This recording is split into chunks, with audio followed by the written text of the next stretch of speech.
నాకున్న బాధలు ఎవరికి చెప్ప, నాకున్న దిక్కల్ల నీవే అయ్యప్ప.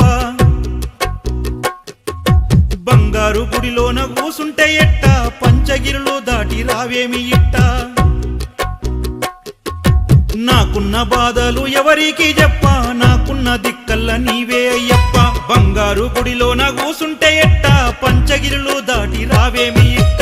కన్నీటితో రాయనా నీకు కనిపించని నా గుండెల్లో బాధ, దిక్కులే పికటించగా నే చెప్పనా స్వామి నీ శరణ ఘోష. అమ్మా అయ్యాలి బిడ్డ అక్క సెల్లే అన్నాదమ్ములు అంతా మాయయ్యో, బంధాలన్నీ జూటయ్యా, ఈడ ప్రేమలు లేవయ్యో, తీపి మాటలు విషమయ్యా. నాకున్న బాధలు ఎవరికి చెప్ప, నాకున్న దిక్కల్ల నీవే అయ్యప్ప. బంగారు గుడిలోన కూసుంటే ఎట్ట,